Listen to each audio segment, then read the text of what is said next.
नर्मदा जिले के तिलकवाड़ा तालुका में देवलिया गांव में 12 जुलाई 2026 को शक्तिमान कंपनी के सहयोग से एक वृक्षारोपण कार्यक्रम का आयोजन किया था।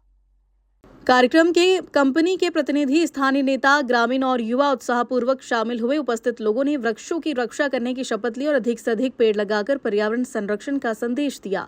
इस अवसर पर वक्ताओं ने कहा कि वृक्षारोपण केवल एक दिन का कार्यक्रम नहीं है, बल्कि आने वाली पीढ़ी के लिए स्वच्छ और हरा भरा पर्यावरण बनाए रखने की निरंतर जिम्मेदारी है। कार्यक्रम के दौरान वृक्षों के संरक्षण और पर्यावरण के प्रति जागरूकता लाने की अपील भी की गई। आज रोज देवलिया ચોકરી પર જે શક્તિમાન રોટાવેટરની કંપની છે એ કંપનીના આયોજકો દ્વારા દેવલિયા ચોકરી ઉપર તેમજ આજુબાજુ ધાર્મિક સ્થળો ઉપર જે વૃક્ષારોપણનું કાર્યક્રમ કરેલું છે એ બદલ શક્તિમાન રોટાવેટર કંપનીનો અમે ગામના સરપંચશ્રી, તાલુકા પંચાયત સદસ્યશ્રી અને ગામ લોકો દ્વારા ખૂબ ખૂબ આભાર માનીએ છીએ અને આવતા દિવસોમાં આવીને આવી પ્રગતિ કરે અને પર્યાવરણ બચાવે એવી અમે શક્તિમાન રોટાવેટરનો આભાર માનીએ છીએ।